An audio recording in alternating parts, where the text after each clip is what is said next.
예, 오늘 말씀의 제목이 구원을 의미하는 영생의 복이다. 이런 제목으로 말씀을 좀 나누려고 합니다. 여러분, 교회 생활을 오래 하신 분들에게는 구원이라는 단어는 참 많이 들으셨을 거예요. 아주 그냥 귀가 따갑게 들으셨을 겁니다. 구원. 그러다 보니까 이 구원이라는 말의 뜻이 원래의 뜻보다 어떨 때는 좀 감각이 약간 무뎌져 있는 모습도 저의 개인적으로는 느끼는 바가 있었습니다만, 구원이라는 그 진정한 의미가 저와 여러분의 현재의 삶에 어떤 영향을 주고 저 의미가 무슨 의미인지를 저것을 좀 아는 것이야말로 참 중요하다는 생각을 합니다. 마치 이것과 같습니다. 여러분들이 한국 가시면, 미국은 여러분 잘 아시겠습니다만, 미국은 뭘 하나 검사를 받으려면 어포인먼트를 해야 돼요. 예약을 하는데 그 예약이 보통 몇 달 기다려야 돼요. 내시경 하나 하려면, 그리고 MRI 하나 찍으려면, 그리고 대장 스콥 테스트, 하나 테스트 하는데, 검사를 하는데 그렇게 시간이 오래 걸리는 거 아시죠? 미국이 그래요. 근데 한국은 참 좋아요. 가보니까 특별히 아는 분만 있으면 이게 무슨 말씀인지 아시죠? 아는 분만 있으면 착 가서, 우리 아는 분이 좀 여기 왔는데 어떻게 안 되겠습니까? 전화 한 통하면 안 되는 게 없는 게 우리 한국입니다. 그냥 오십시오. 이러면 그냥 끝나는 거예요.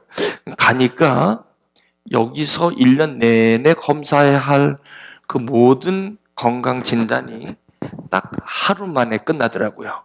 그래서 그 다음날 오라고 해서 가니까 심장, 폐, 대장, 위, 피검사, 당뇨 쫙 나와요. 아주 속이 시원해요.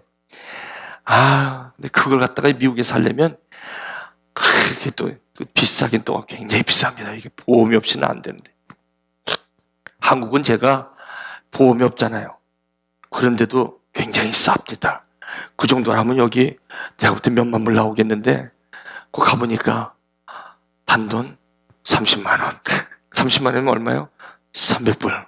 300불이니까 쫙 얼마나 시원한지. 근데 한국에 있는 분들이 가끔 연세가 50 이상이 되시면 이 검사를 1년마다 가서 하세요. 여기는 대장 검사를 하는데요, 대장 내시경을 하는데 5년 내에 안 해줍니다. 50이 지나도. 5년 지나면, 5년이 지나야지 해주지, 5년 안 되면 절대로 패밀리 닥터가 리퍼럴을 하질 않아요. 이 리퍼럴을 하지 않으면 검사를 할 수가 없는 보험이 많기 때문에 그렇습니다.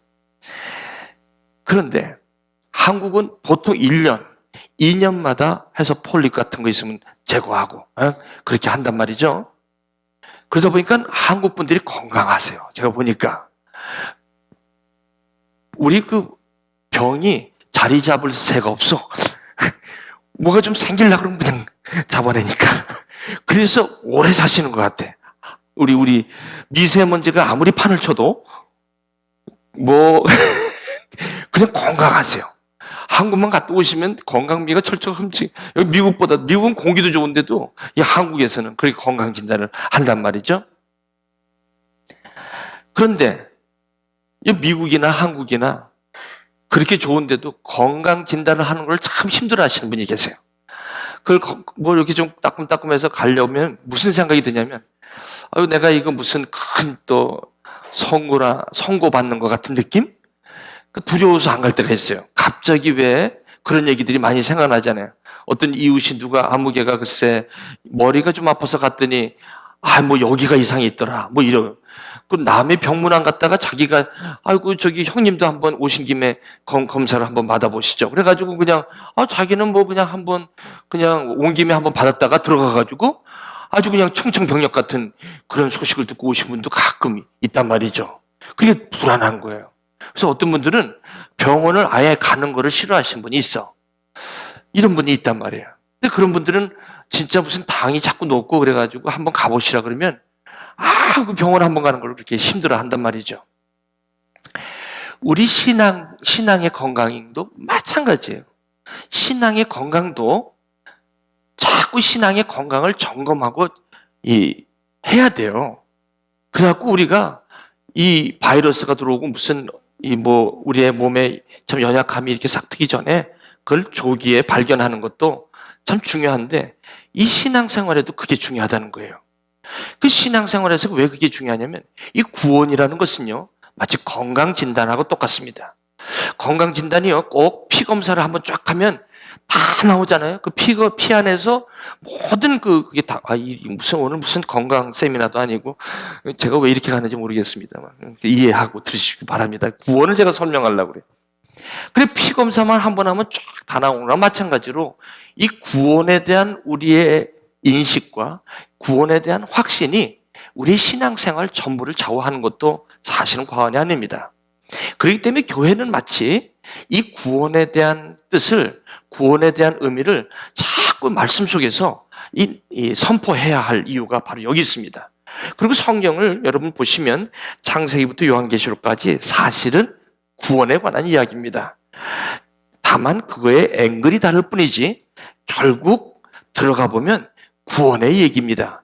구원의 얘기가 뭐냐면 하나님이 우리가 구원을 받았다는 것은 어디서부터 이끌림을 받았다, 어디서부터 나왔다는 뜻인데 우리가 태어날 때부터 어디서 나왔는지를 얘기해 주지 않는 것이 바로 구원의 시작이거든요. 저희는 먼저 구원을 받을 사람들이 아니었어요. 성경에 보시면 하나님 우리를 지으시고 에덴 동산에서 하나님과 함께 있었던 사람들이거든. 그런 사람들이 왜 하나님을 떠나 날 때부터 이 영적 고아로 태어나는 것이 이 성경의 진단 아니겠습니까? 그러므로 성경에서 이 구원의 시작은 우리가 죽었다라는 것부터 시작을 합니다. 다시 말씀드리면 우리는 살아있었던 존재인데 이 죄로 인하여 이 하나님의 품을 떠나 있는 상태, 죽은 상태라고 시작을 합니다. 그러므로 사람은 누구든지 모든 사람이 죄를 범하였음에 하나님의 영광에 이르지 못했다는 말씀은 모든 사람이 죽어서 태어난다. 어떻게 죽어서 태어납니까? 하나님을 모르는 상태로 태어난다는 것이 이 성경의 시작이고 구원의 시작입니다. 그러므로 우리가 하나님을 모르는 상태, 구원에 대해서 구원에 왜 필요한지를 이 성경은 우리가 죽어 있는 상태로부터 시작을 한다는 것이죠. 그러다 보니까 교회를 다니시는 분들은 이제 예수 그리스도가 하나님의 아들인 것으로, 그리고 그분이 십자가에 저와 여러분들의 그 죄 때문에 죄를 대속하시기 위해서 십자가에 돌아가셨으므로, 그러므로 저와 여러분들이 그 예수가 하나님의 아들로서 십자가에 피 흘려 돌아가심을 믿는 그 믿음의 의가 우리가 아무리 죄 가운데 있다 할지라도 예수님의 피로, 믿음의 의로 우리가 하나님 앞에 의롭다 함을 받았다는 권세를 인정을 받았다는 것입니다. 그것이 복음이라는 뜻입니다. 그런데 이제 오늘 여러분 이게 너무나 많이 이 이야기를 들으셔서 아주 귀가 따갑게 들으셔서 아마 제가 이 말씀을 드릴 때 또 저 소리 이 정도까지 왔을 줄 믿습니다. 그러나 오늘 저는 이 말씀을 여러분에게 함께 나누면서 근데 이게 가끔 이 말씀이 하도 많이 들어서 그런가 보다 하는 이 말씀이 때로는 우리에게 참 이게 소중하지 않을 수가 없는 이유가 있습니다. 그러다 보니까 예수님을 믿고 구원을 받고 살아가는 사람들에게 적지 않은 혼동이 있고 적지 않는 해결되지 않은 질문들이 여기 나옵니다. 첫 번째, 참 제가 많이 봤어요. 신앙생활을 하는 분들, 특히 구원을 받은 분들에게 오는 질문들이 있는데 무슨 질문이냐? 나는 구원을 받은 것은 확실한데 나는 예수를 내가 안 믿는 건 아니거든요. 믿는데 거듭났다. 내가 왜 거듭나? 거듭난 사람인지는 그건 아직 잘 모르겠다. 이런 질문들. 아까 말씀드렸지만 우리는 이 영적으로는 하나님을 모르는 상태로 태어난 사망에서 태어났다. 우리 태어남이 사망이란 말이죠. 그렇기 때문에 하나님을 알고 예수 그리스도로 하나님을 아는 것은 다시 태어나는 것보다 부터가 구원이라는 뜻입니다.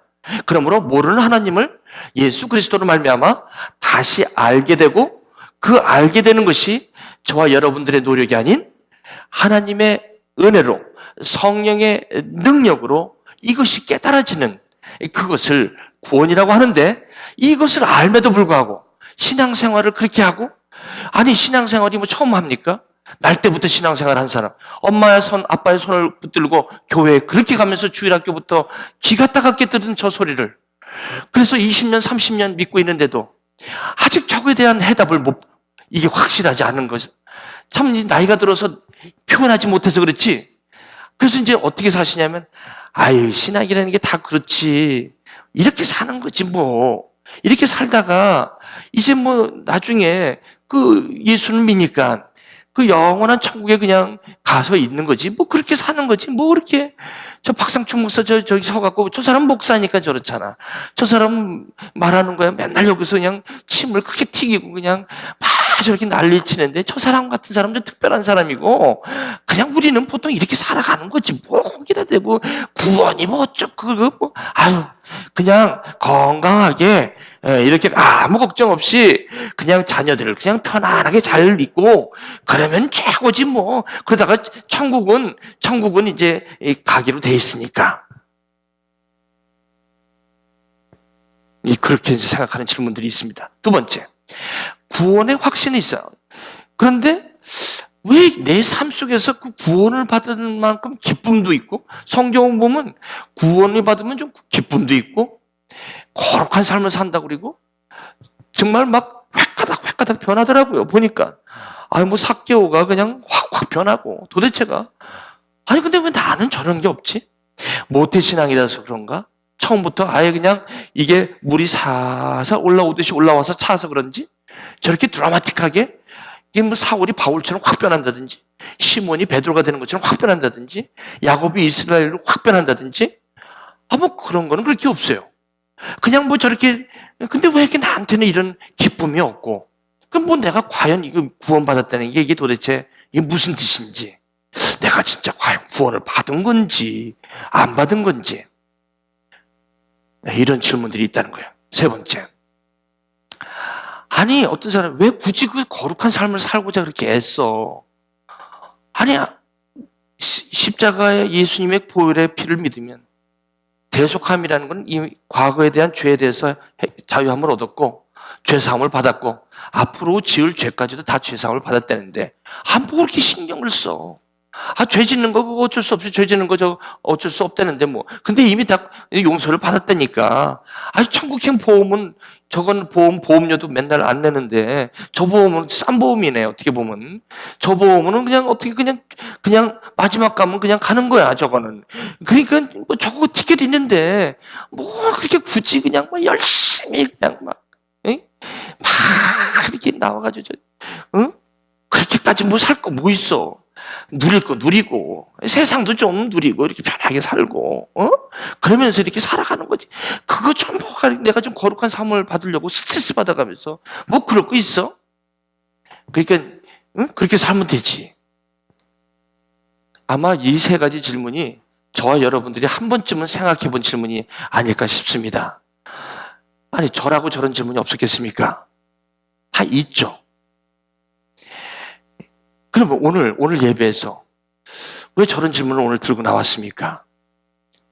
오늘도 건강진단 받으신다 생각하시고 이 말씀을 한번 들어보시고 오늘도 내가 이 신앙생활에 뭔가 지금 일찌감치 제거될 것은 제거돼서 건강한 거룩한 구원받은 하나님의 자녀로서 좀 삶을 산다는 것이 무슨 뜻인지를 그래서 혹시 저와 여러분 안에 지금 갖고 있는 현재 삶 속에 있는 고통과 고민과 그리고 이 관계의 문제들 또 나의 건강의 문제들 그리고 또 저 안에 있는 정신적인 어떤 그런 건강뿐만 아니라 또 우리의 경제적인 것뿐만 아니라 지금 받고 있는 여러 가지 진로의 문제들 이런 모든 문제들이 이 구원을 받은 이 자녀임에 무슨 상관이 있는지 이게 과연 그것과 상관이 있는지 없는지 있다면 저는 어떻게 이 구원의 복을 회복해야 되는지 이것이 오늘 설교 말씀의 제목입니다. 한번 궁금하지 않으십니까? 자, 그러면 오늘 여러분이 읽으신 본문으로 이제 들어갑니다. 저는 여러분 아시지만 말씀을 항상 그 다음 스킵하는 게 없죠. 지난주에 이어서 사도행전 8장 9절에부터 또 시작을 합니다. 자, 이제 여기 한번 보여요. 지금 저 구원에 관한 이야기를 나누는데 아마 이 내용이 연관이 있는 것 같아 제가 그렇게 여러분에게 말씀을 드립니다. 자, 그 성에 시몬이라는 사람을 소개합니다. 이게 무슨 말입니까? 여러분 드라마에서 지난 줄거리를 제가 잠깐 말씀드리면, 스데반이 사내들인의 공회원들에게 예수가 그리스도고 하나님의 아들이라는 증언 때문에 결국 순교를 당하고 맙니다. 그것 때문에 이 예수를 믿는 모든 사람들이 다 핍박이 심해서 이제 디아스포라, 완전히 scattered around, 완전히 뿔뿔이 헤어지게 됐는데, 이 빌립이라는 그 당시에 초대교회의 안수 집사라고 세워진 이분이, 이 빌립이라는 사람이 성령이 충만해서 도망간 데가 어디냐면, 피난 간 데가 어디냐면 그 성이라는 곳인데, 저 성이 어디냐면 사마리아라는 곳입니다. 사마리아는요, 역사적으로 보시면 어느 곳이냐면 요한복음 4장에 보시면 사마리아에 예수님께서 가셨는데, 거기에 수가성녀인이라는 한 여인이 물길로 왔을 때 예수님께서 행로에 권하여 그 여인에게 가서 여자여, 나에게 그 물 좀 달라, 이렇게 접근합니다. 근데 그 물 좀 달라고 할 때, 그때 바로 그 말씀 바로 전에 제자들이 이 예수님께서 시장하시니까 그 동네에 가갖고 뭘 먹을 것을 가지러 간 사이에 주님께서 이 수가성 여인에게 지금 말씀을 거는 겁니다. 그러니까 주님께서는 배고프셔서 제자들에게 먹을 걸 갖고 오라고 한 건 아니고, 제자들이 아마 볼 때 주님께서 행로에 권하시고 시장하시니까 아마 동네에 가서 먹을 것을 가지러 간 사이에 예수님께서 의도적으로 이 수가성 여인에게 접근한 것입니다. 그 이유는 무슨 말이냐면, 역사적으로 이 유대인, 유다는 이 유다 지파와 이 마지막 베냐민 지파 두 지파가 이 남유다를 이루고 있고, 나머지 이 야곱의 아들 12아들 중에 10지파가 사마리아를 중심으로 이 북이스라엘을 이루고 있죠.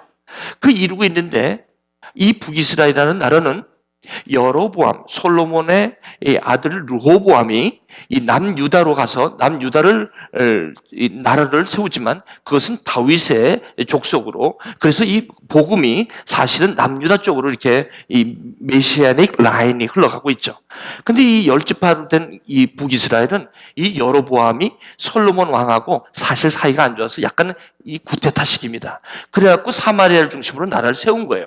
세우다 보니까 10지파 사람들은 예배를 드린 사람이고 제사를 드린 사람들인데, 그 사람들이 북이스라엘 사마리아 중심으로 제사를 드릴 때가 성전이 어디 있어요? 이 남유다에 있는 그 모리아산에 그 예루살렘 성전 아닙니까? 거길로 가야 되는데 자꾸 북이스라엘 사람들이 글로 내려가면 안 올라오는 거야. 그러니까 북한에 있는 사람들이 남한 와서 안 올라가는 거랑 똑같은 거지. 그러다 보니까 내려가지 못하게 하기 위해서 그리심산이라는 곳에다가 이 성전을 자기 나름대로 지은 거예요. 지어서 너희들 내려갈 필요 없다. 그래갖고 거기서 이 제사를 드리게 된 거예요. 그러니까 무슨 말이냐면, 그러다가 이 여로보암이라는 왕을 통해서 그 19왕이 계속해서 악의 악을 거듭합니다. 어떻게 보면 여호와 하나님으로 말미암아 시작된 이스라엘 민족이 이 솔로몬 이후에 이 분단이 되면서 북이스라엘은 역사적으로 하나님을 떠난 19명이 거치면서 아주 구테타 애프터 구테타, 살인과 살인이, 이런 역사적인 피해 역사가 북이스라엘은 있는 거예요. 그러다 보니까 BC 722년에 아수르라는 대국에 하나님께서 그 대국의 손을 해서 이 북이스라엘을 멸망시키는데, 이 멸망시킬 때 물론 남유다도 20명의 왕을 거치지만 결국 남유다마저도 바벨론의 BC 586년에 이 포로로 잡혀갑니다. 그러나 BC 722년에 북이스라엘은 아수르가 북이스라엘 사람들을 포로로 데려가는 것이 아니라 아예 그 사람들이 들어와서 자리를 잡고 아예 북이스라엘 사람들의 그냥 완전히 정체성을 혼잡하게 만드는 그런 역사적인 아픔이 있다는 거예요. 그러다 보니까 남유다가 볼 때는 같은 민족의 같은 야곱의 즉 이스라엘의 피지만 섞인 피다. 그래서 남유다 사람들이 북이스라엘 사람들을 자기 민족인데도 뭐라고 불렀냐면 개라고 불렀습니다. 개. 그렇게 우습게 본, 그렇게 그 천시한 그런 그 곳에 지금 주님이 가신 거예요. 가셔갖고 그 수가성 한 여인, 가냘픈 여인에게 물길로 온 여인에게 물을 달라고 한 것입니다. 그러니까 그 여인이 무슨 생각이 들어요? 아니 가만히 보니까 유대인의 젊은이 같은데 어찌 유대인이 나에게 물을 달라고 하십니까?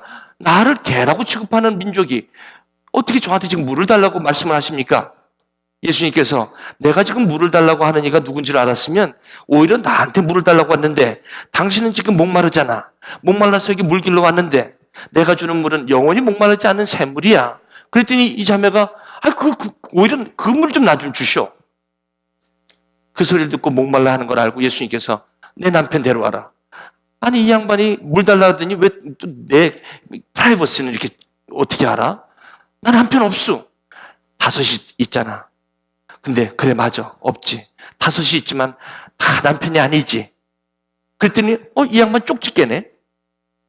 쪽집게란 말은 성경에 없습니다. 선지자로소이다 이러는 거예요. 선지자 같은데 왜? 기가 막히게 알아맞추니까. 그러더니 뭐라고 그러냐면 시키지도 않았는데 우리 조상은 이 산에서 예배하고 당신네 조상들은 저 산에서 아까 제가 말씀드린 대로 그리심산에 자기네들이 조상들이 세우는 그 성전에서 제사를 지내는 게 제사인 줄 알고 그리고 예루살렘 당신은 예루살렘 성전에서 지내. 예수님께서 자매는 지금 제사를 얘기하는데 자매는 지금 제사를 모르고 있구만. 그 산에서 드리는 예배가 진짜고 예루살렘 성전에서 지내는 진짜가 아니야. 이제 그런 제사는 지내지 마. 제사는 이제 신령과 진정으로 드릴 제사 때가 오는데 지금이야. 이때야. 무슨 때예요? 아니 나도 알아요. 그 메시아라는 분이 온다는 거 알아요. I am he. 내가 그 사람이야.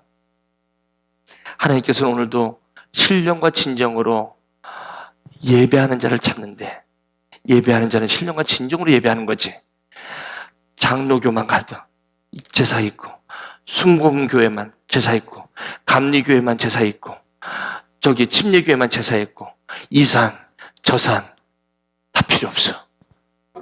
신령과 진정으로 예수가 하나님의 아들이고 그리스도인 것을 반드시 아는 것, 그것이 예배야.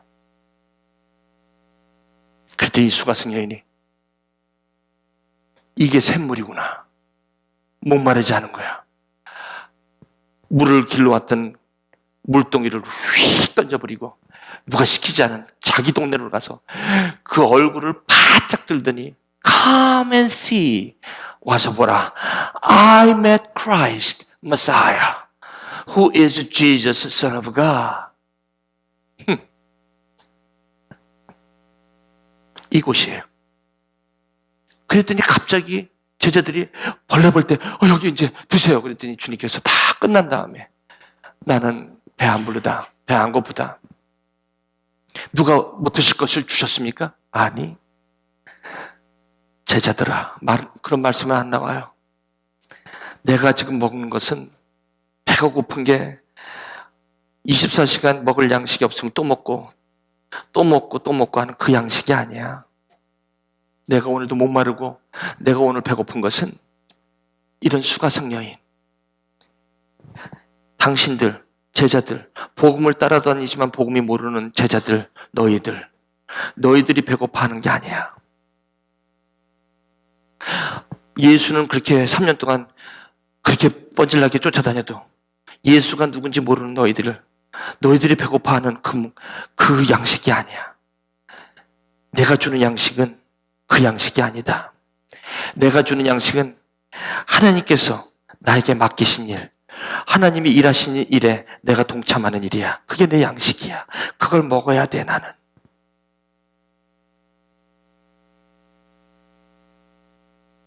그 사마리아에 온 거예요.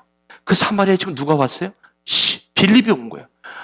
빌립이 와서 어느 성? 사마리아에 지금 자기가 가려고 해서 간 게 아니라 핍박을 통해서 피신한 곳인데 저곳에서 지금 주님이 사마리아인에게 복음을 전한 그것을 그대로 지금 하고 있는 거예요.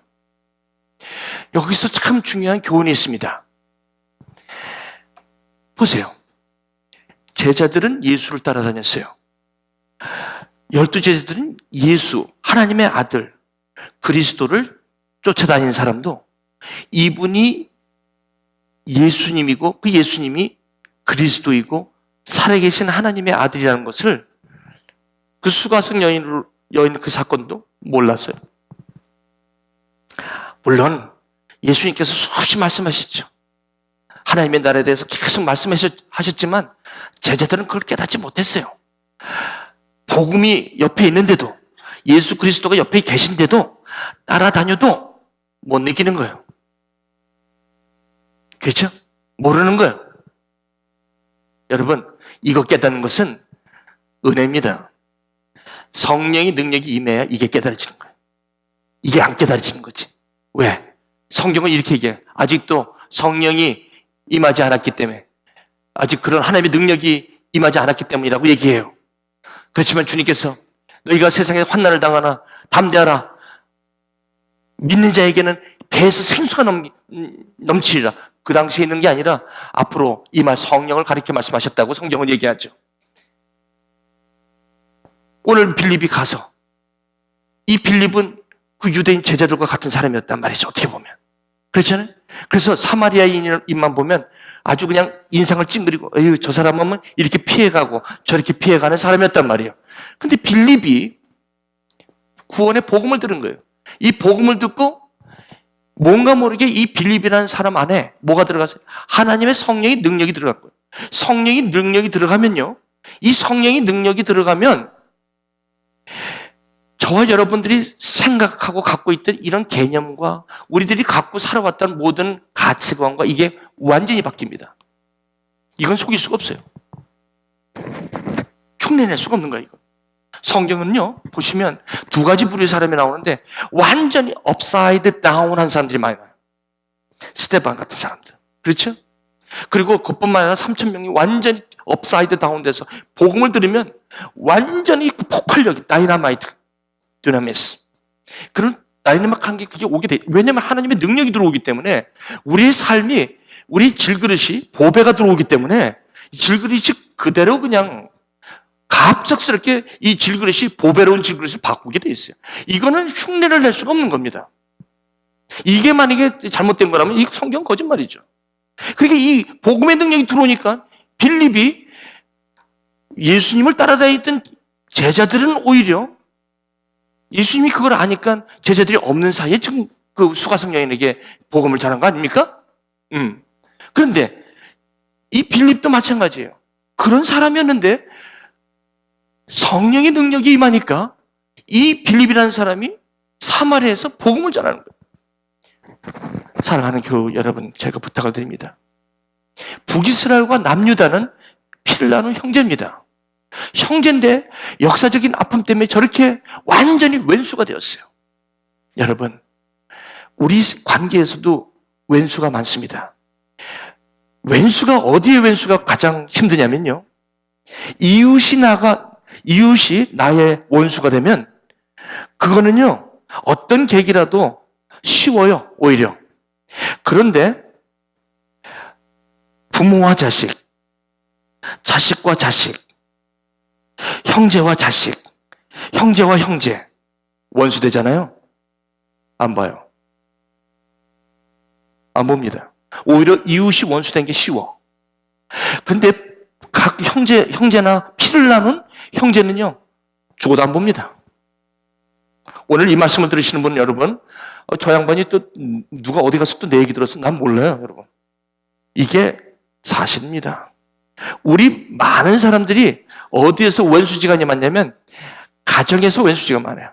처음에 결혼해갖고 애들이 어렸을 때 된장찌개 놓고 이렇게 서로 오당오당 먹을 때는요, 진짜 가족이에요. 근데 얘가 커서 장가가고 얘가 커서 시집가면서 누가 생겨? 사위하고 며느리가 생겨. 거기서부터 나가면서 완전히 떨어져 나가면서 그 다음부터 오는 그런 가정에서 일어나는 여러 가지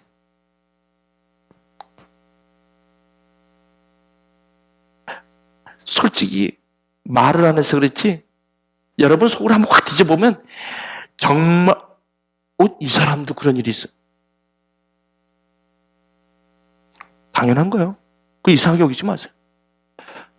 오히려 4촌, 5촌, 10촌, 8촌 그쪽이 쉬워. 그런데요. 피를 나눈 형제나 부모지간은 한 번 윽각이 되었다. 그러면 쉽지 않습니다. 죽어도 안 봅니다.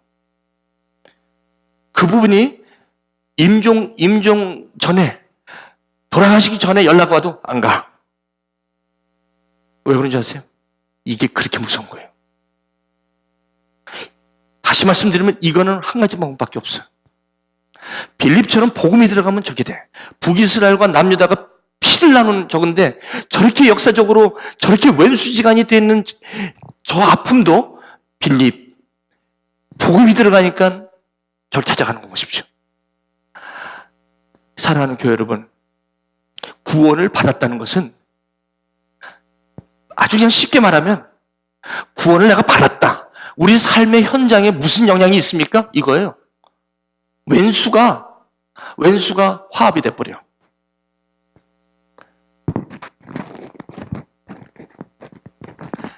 (20년) 동안 지금 부모님을 못 찾아가시는 분 계십니까? 이렇게.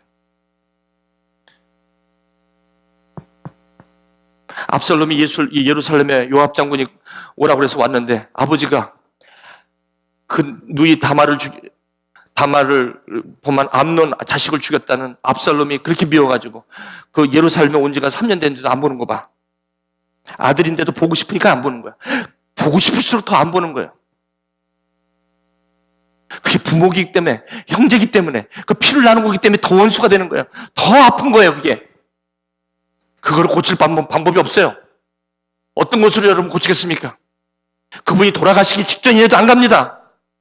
안 보고 만드는 거예요. 이게 그런 얘기입니다, 이게. 그런 얘기.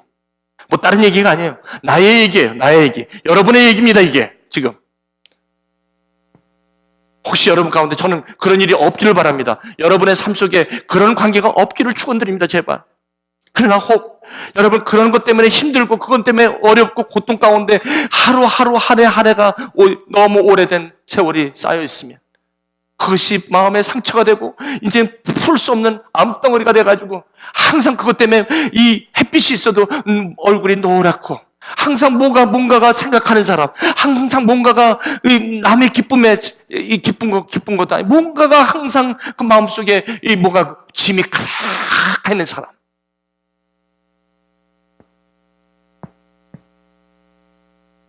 복음밖에 해결이 안 되는 거예요.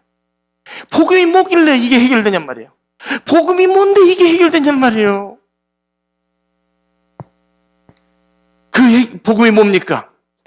그게 들어온다는 거예요.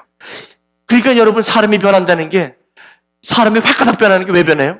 그 복음의 능력이라는 게 성령의 능력이 들어오면 이게 왜 바뀌냐면 성령이 이 하나님의 성품에 우리를 완전히 글로 이끌어가기 때문에 그래요. 이게 우리의 성품이 있는데 우리의 죄 가운데 태어난 우리의 그러니까 뭐든지 나 중심적인 그런 삶을 처음부터 태어남부터 살았던 내가 이제 복음을 말미암아 내가 하나님의 그런 능력이 내 안에 들어온다는 것은 내 성품이 내 본능이 죄의 본능에서 하나님의 본능으로 시프팅이 갑자기 일어나는 거예요. 그렇다고 해서 내가 갖고 있는 죄의 본능이 없어지느냐? 아닙니다. 그 죄의 본능은 그대로 있습니다. 있는 상태에서 하나님의 능력, 하나님의 신의 성품이 내 안에 능력으로 성령의 능력으로 들어온다는 거예요. 그럼 이 두 가지 능력이 나한테 들어온다는 거예요. 그래서 우리가 이것을 믿고 예수 그리스도로 말미암아 죄 사함을 받고 우리가 구원의 믿음으로 말미암아 우리가 의롭다함을 받는다는 이 능력은 바로 이 성령의 능력이 내 안에 들어오므로 제가 무슨 뭘 갖다가 막 이렇게 만들려고 하는 것도 아니에요.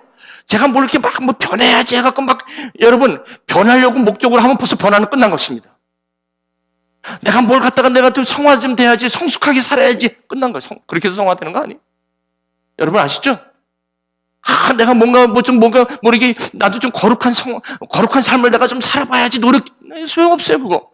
그거는 결과예요. 성령으로 내가 하나님의 능력으로 살 때 그냥 자연스럽게 나타나는 거지. 그거는 추구하는 것이 아니라 그냥 내가 살 때 나타나는 것이지. 그것이 무슨 신앙의 목적이 아닙니다, 여러분. 이걸 우리가 잘못 생각하는 게 너무 많아. 그죠? 그래갖고 이거를 위해서 신앙생활이야. No. 이거를 위해서 신앙생활을 하는 게 아니라 내 안에 들어온 능력으로 신의 성품에 참여할 때 여러분들이 그런 삶이 나타나는 거예요. 결과로, 열매로. 많은 사람들이 신앙을 이 거꾸로 하고 있는데요, 거꾸로. 자, 그런데요, 여기서 그러면 내 육신의 소욕이 있어요.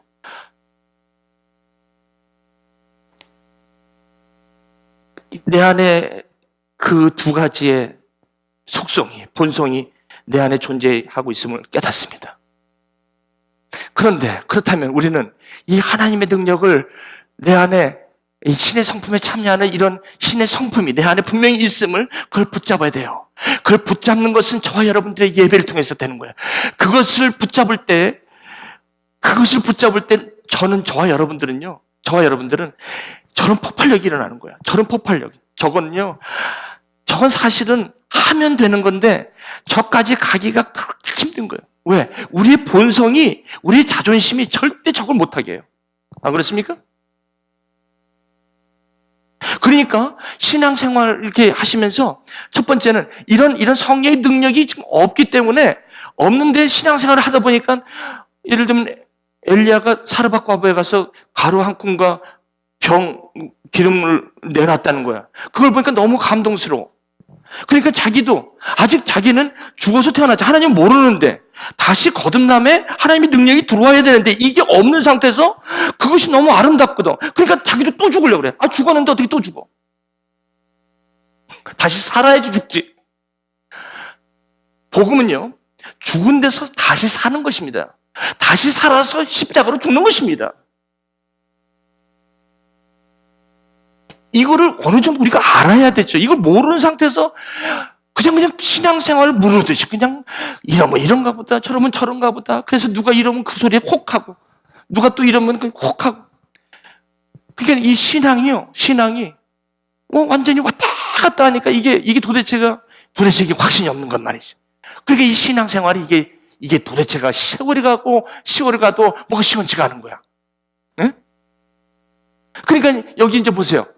이 시몬이라는 사람이 헷가닥 변하는 거야. 이 시몬이 사람이 누구냐면요, 마술을 잘하고 자기가 아주 큰 자라고 하는 사람이에요. 큰 자예요. 보니까 아마 애굽에서 바벨론에 가갖고 이 마술 PhD를 받았다는 저 생각입니다. 그 당시에 애굽하고 바벨론에서 마술이 굉장히 유명했는데 거기 가서 아마 유학을 가서 5년 동안 논문을 제출해서 아마 왔나 봐. 그랬더니 사마리아 와갖고 마술을 하니까 보세요. 낮은 사람부터 높은 사람까지 다 따라. 이 사람은 크다. 하나님의 능력이다 하더라. 아니, 누구한테? 마술사한테 하나님의 능력이 있대. Divine power 이런 단어 썼어요. 그 사람들이 볼 때 뭘 알아? 그렇게 저런 줄 알고 가잖아요. 그러면서 오랫동안 그 마술에 놀랐기 때문에, 심취되었기 때문에 그들을 따라다니는 거예요. 그 사람들이. 제가 여기서 한마디 또 해야지. 여러분, 저 박상춘 목사가 설교를 예를 들면 잘한다고 합시다. 그러면 어디 가서 박상춘 목사. 이거 교주가 따로 달리 나오는 줄 아십니까? 성도님들이 교주를 만드는 거야. 그 목사를요, 저는 제가요, 큰 교회에 있다가 어떤 그 큰 교회 목사님이 끝나고 이제 다른 목사님이 오셨어. 그러면 그 교우들이 그 목사님 때문에 시름. 그 목사님 아니면 채워지지 않는 거야. 그 목사님 아니면 이 설교 같지 않은 거야. 그 목사님 떠났는데도 계속해서 시름 먼 산 쳐다보고, 예배할 때 저쪽 자꾸 저 안 쳐다보고 저쪽 쳐다보고 흔들리는 가지 보면서 자꾸 쪽하면 그 목사님 이런 분 있지. 그건 첫째 누가 잘못됐냐면 그 목사님이 잘못 가르칠 수 있고, 첫 번째. 둘째는 이분들이 생각이 저분의 설교는 이 설교가 티칭을 했다고 생각하는 거예요. 여러분 여기 보시면 절대로 빌립이 뭐라고 하냐면 저기 보세요. 빌립이. 여러분 보세요. 여기 1절. Now for some time a man named Simon had practiced sorcery in the city and amazed all the people of Samaria. He boasted that he was someone great. 그러면서 여기 보시면요. 이 시몬이 여기 요 다음에 좀 보실게요. 여기 제가 자 보세요. 빌립이 하나님의 나라와 예수 그리스도의 이름에 관하여 전도함을 그들이 믿고 남녀가 다 침례 세례를 받았다. 여기서 보면 빌립이 지금 하나님의 나라와 예수 그리스도의 이름에 관하여 뭘 했다? 전도했다고 그러지 절대 티치했다는 말이 안 나와요. 지금 저는 티칭하는 게 아닙니다. 저는 여러분에게 좀 프리칭을 하고 있어요. 프리칭과 티칭의 차이는 절대 목사가 이 말씀을 머사지해서 다이제스트 해갖고 어떤 그걸 갖다 여러분들에게 매기는 게 아닙니다. 프리치는 있는 그대로 하나님의 말씀의 씨앗을 여러분에게 찾아서 이렇게 들이대는 거 이거밖에 없습니다, 지금. 그러므로 제가 지금 말씀을 줄쳐가는 거는 이유는 저기 이상으로 넘어가지 않으려고 하는 거예요. 근데 저기 이상 넘어가갖고 목사가 아주 기가 막히게 저걸 푼다. 예를 들면 풀어가지고 그것이 저 말씀의 본질을 떠나서 그 목사의 설교에 꽂혀버린 거예요. 그 다음에 이 설교를 갖다 이 말씀을 들이대면 그 목사 설교하고 이거 다르다는 거예요. 아시겠습니까?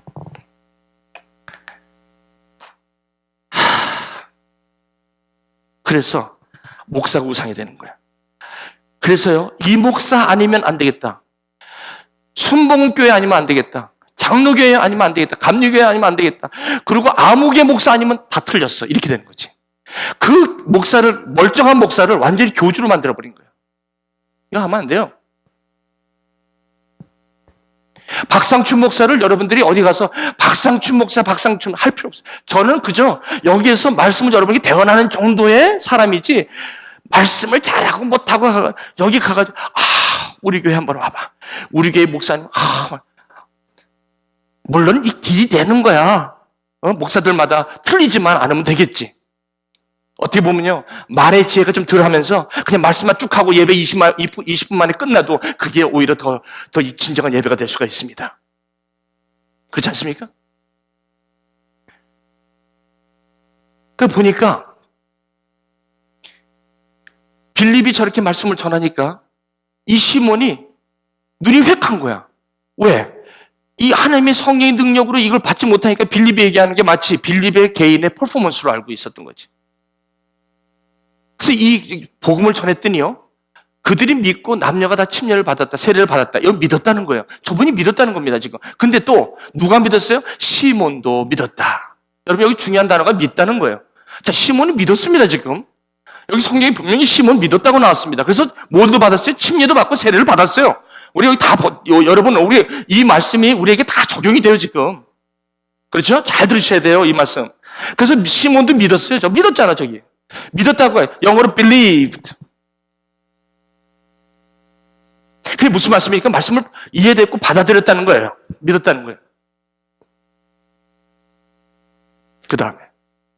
그래서 예루살렘에 있는 본 교회에서 빨리 베드로와 요한을 빨리 파송했어요.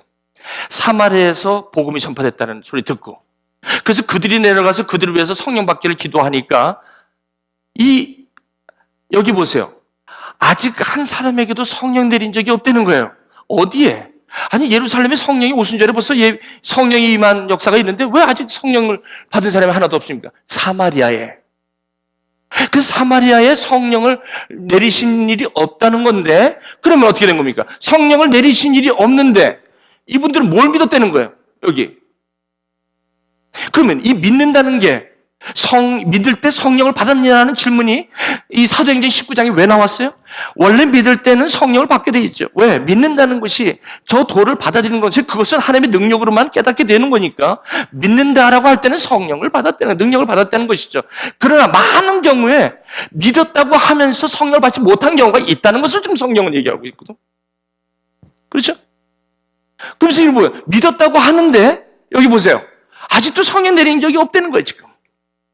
그래서 이 두 사도가 안수하며 성령을 받는데, 보통 성령을 안수하며 여러분, 이 초대교회에 처음에 성령 내릴 때 성령이 임하실 때 요엘서 2장 28절에 벌써 구약 시대에서 이 사건이 있을 것을 내 영으로, 요엘서 선지자가 내 영으로 모든 육체에게 말세에 내가 부어준다고 분명히 내 영, my spirit을.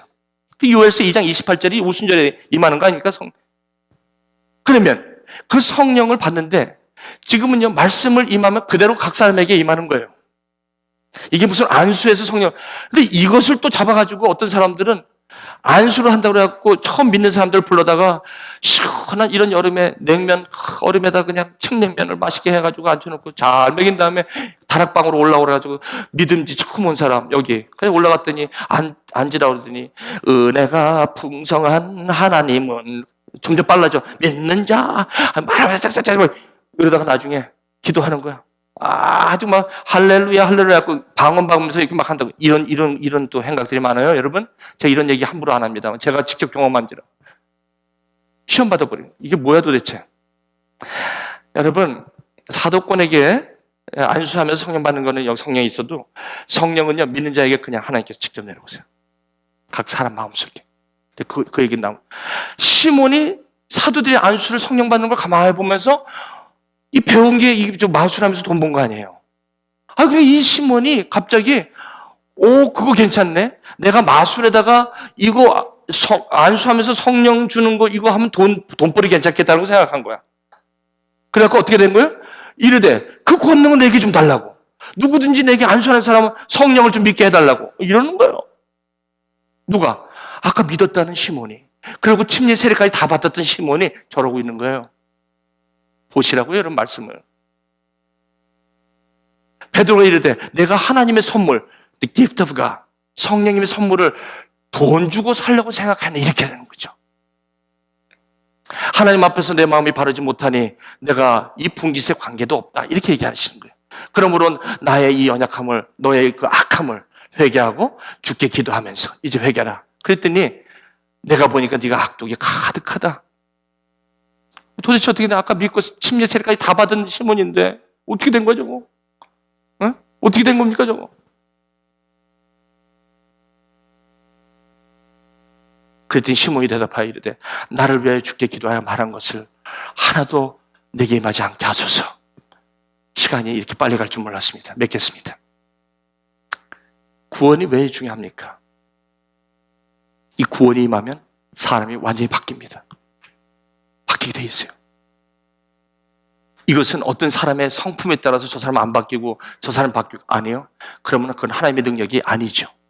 이 능력이 임하는 거는 성령의 능력이 임함으로 능력이 임하면 제일 먼저 하는 게 내가 나를 바라보게 돼요. 그리고 나는 완전히 하나님의 성품에 그 하나님의 본성에 내가 사로잡힌 것을 직감하게 됩니다. 그리고 그것을 그러나 내 안에서 내가 과거에 있었던 육신의 습성도 느낍니다. 하지만 내가 예수 그리스도의 십자가가 피 흘려 나의 그 연약함을 나의 죄를 대속하셨다는 그 믿음이 오늘도 하나님의 성품의 능력을 잡게 만드는 능력이 된다는 것입니다. 제가 이제 말씀을 마무리하겠습니다. 그러므로 저와 여러분, 이제 제가 이렇게 이 말씀을 꼭 드립니다. 우리가 구원을 받았고 예수를 믿는다는 것은 앞으로 주님한테 나와가지고 예수님, 내 자녀를 잘 되게 해주세요. 내 비즈니스가 잘 되게 해주시고 우리 교회가 더 성장하고 부흥하게 해주세요. 이게 아니라는 거예요. 왜? 하나님의 신의 성품에 참여한다는 것은 코이노노이, 파트너라는 뜻입니다. 또 한 의미는 메테코이, 파트너로 참여하고 있는 나의 현재의 삶. 이걸 합치면 내가 신의 성품에 참여한다는 것은 내가 그분과 완전히 연합되어서 그분의 마음이 내 마음이요, 그분의 생각이 내 생각이 되었다는 것입니다. 그게 신의 성품에 참여했다는 것입니다. 저렇게 살 때 저와 여러분들은 보세요.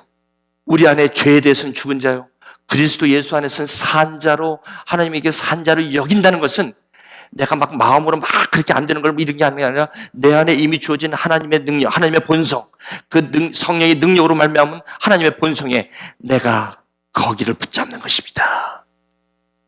그렇게 되면 무슨 현상이 나타나냐면 지금 계속해서 내가 무엇을 이렇게 주님으로 얻으려는 그런 것이 아니라 이미 벌써 예수 그리스도 안에서 다 주어졌음을 보시게 되고, 그렇기 때문에 그것을 위해서 더 구하지 않고 이제는 어디로 쉬프트 하냐면 이제는 하나님의 꿈, 하나님이 기대하시는 펼쳐지는 꿈, 나의 일생을 통해서 하나님이 펼치시는 그 하나님의 기대와 그 하나님의 눈길 머문 그곳에 내가 가게 되니, 이런 신앙을 사는 사람이 뭐를 달라고 구하겠습니까? 뭐가 안 되면 넘어지고 뭐가 조금 되면 이런 삶 살겠습니까? 여기서 이게 안 되기 때문에 기복신앙이 나온 것입니다. 이건데 이걸 다 속아놨으니까 아직도 이런 능력이 우리한테 주어졌고 이게 주어진 것을 깨닫지 못함으로 말미암아 지금 계속해서 달라는 거야. 이거 무슨 뜻입니까? 이게 도대체 이 신앙을 왜 이렇게 사는 거야? 예? 얼마나 답답한 노릇입니까 이게? 그러므로 오늘 건강진단을 봤을 때 여러분 병든 자라야 의원이 필요한 겁니다. 우리는 항상 하나님의 말씀으로 저와 여러분들이 이런 것들을 말씀으로 점검하고 이제 여러분들이 누릴 수 있는 것을 건강한 여러분의 삶을 하나님께서 허락하신 그 축복을 여러분들이 나누며 확인하고 그것을 누려야 되는데, 이게 다 속아가지고 이런 건 줬는 건 모르고 계속해서 신앙이 있어도 계속해서 여기 속아서 사는 거지. 속아서 기쁨이 없는 거야. 날마다 똑같이 넘어지고 똑같이. 아니 누구한테 가가지고 우리가 그거 하는 거 아닙니다. 말씀 맺겠습니다.